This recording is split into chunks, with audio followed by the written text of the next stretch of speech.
Nari bhavanti gunavhya prakriti, purusha sudarshana iti gun karana narina. The dance of virtue, woman as nature and man as Sudarshan. Friends, we gather today to reflect upon the profound relationship between man and woman, a dance as old as time itself.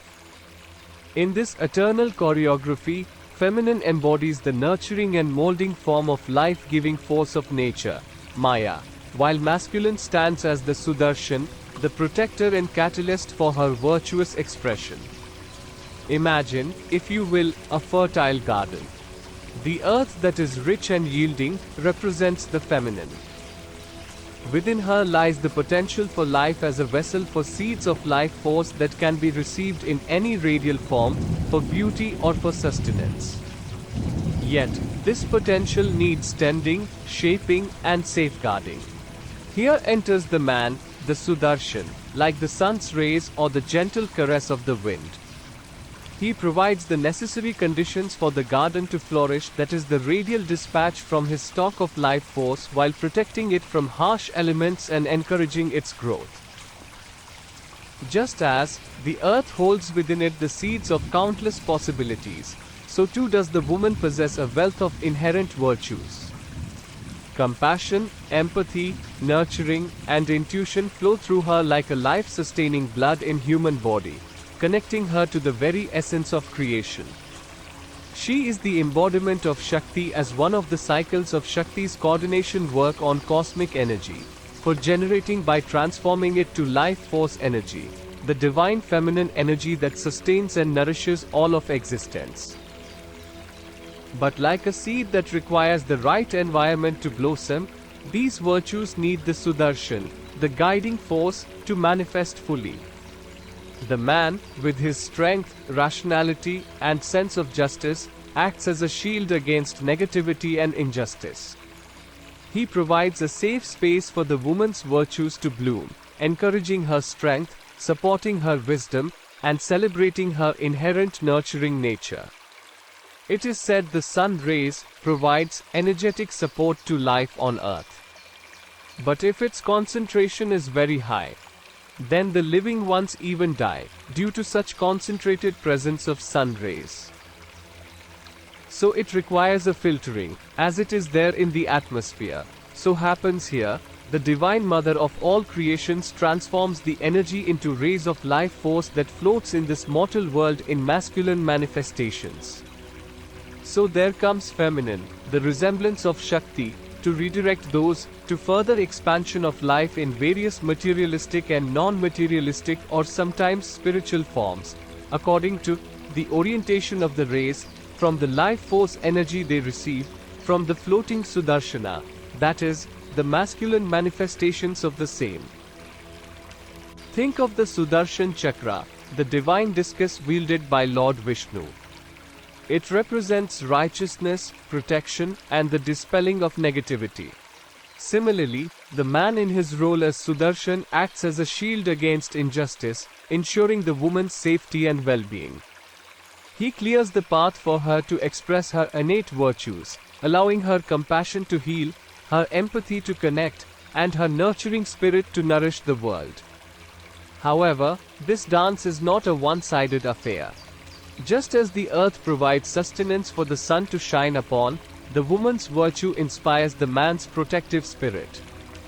Her unwavering compassion awakens his sense of justice. Her nurturing nature fosters his strength and responsibility. In her, he finds purpose, meaning, and a constant source of inspiration to be a better, more virtuous being. This, as stated, represents the interaction of femininity and masculinity manifestations, which makes the composition of all of us. Like DNA strands, the one which is more vibrant, that what an individual becomes. Remember, the Sudarshan Chakra is not merely a weapon, it is also a symbol of divine order and balance. It signifies the cyclical nature of existence, where each force complements and strengthens the other. Likewise, the relationship between masculinity and femininity is a continuous exchange of energy, a beautiful interplay of strength and compassion, of protection and nurturing. In today's world, where the lines between roles are blurring, it's important to understand the essence of this dance. It's not about rigid definitions or limitations, but rather about recognizing the inherent strengths and energies within each of us. We must strive to create a world where the woman's innate virtues are celebrated and nurtured, where she feels safe and empowered to express her full potential. And we must encourage men to embrace their role as protectors and catalysts, upholding justice and creating a fertile ground for virtue to blossom. Let us move forward, hand in hand, recognizing the divine dance within each of us. Let the woman embrace her role as the life-giving earth, and let the man stand tall as the Sudarshan, together creating a world where virtue, compassion, and love prevail. May we all strive to be instruments of this divine dance, nurturing the garden of humanity with love, respect, and unwavering support for one another. Let's take a shallow swim in the previously introduced profound and transformative truth, one that speaks to the very essence of human relationships and spiritual growth. It centers on the principle that a man who embodies his nirguna character, his inherent, formless nature, becomes not just a figure of strength and righteousness but a beacon of empowerment, particularly for the women in his life. In the grand tapestry of existence, where every soul is intertwined with countless others, the nirguna character of a man is akin to an unflickering flame. This flame does not burn with the fire of ego or desire but glows with the light of pure being and consciousness. Such a man, rooted in his deepest, formless self, radiates a powerful yet gentle force, a force that does not impose but lovingly supports and empowers. When we speak of empowerment, particularly in the context of the relationships between men and women, we often envision support and comfort that is visible and tangible. However, the empowerment required is to be sourced from the beacon emanating from a man of nirguna character, which is a cause of visible and tangible form of comfort. It is subtle yet profoundly influential. It is not merely about providing comfort or material support but about fostering an environment where the inherent virtues of feminine can flourish spontaneously and vigorously. This empowerment is a divine interplay of qualities and virtues. It transcends the boundaries of conventional support.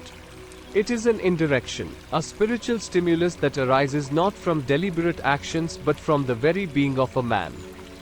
His love, his righteousness, and his strength become the sources from which this contribution towards empowerment of femininity flows. It generates an alignment of virtues in the women around him, enabling them to manifest their own strengths and qualities in a way that is true to their own spiritual nature, thus further establishing the power of true spiritual self of the masculinity of a man. Consider the myriad relationships in our lives, each with its own depth and flavor. The principle we discussed today covers all, be it familial bonds, friendships, or even the subtle, often unacknowledged connections that influence us. In every interaction, the selfless nature of a masculine of nirguna character indirectly stimulates a corresponding alignment of virtues in the feminine around him.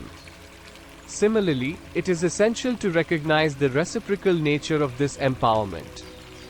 Just as a masculine nirguna character can empower, so too can the alignment of virtues chosen by the subconsciousness and consciousness of feminine influence the kind of support and empowerment she receives from the masculine around her world of expressive creativity inherent to themselves.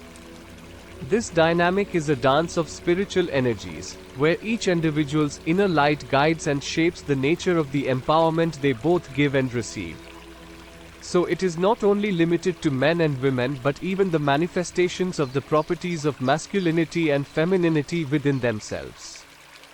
Thus, as I previously said, that irrespective of gender we can develop our virtuous nature of qualities of reciprocation, property of femininity, along with the beacon of strength of Sudarshan, that is selfless force of giving while influencing as a philosophy behind a virtue, which is the building block of character for a being and thus relationships between human beings that promotes mutual empowerment.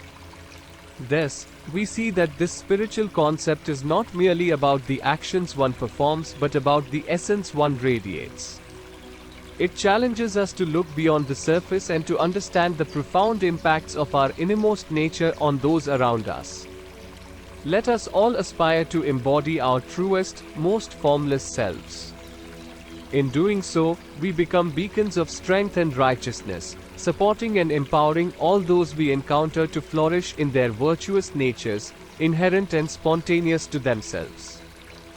Thus making us divine and omnipotent like lotus, which is born in mud but remains untouched by any contamination that mud may allow into itself.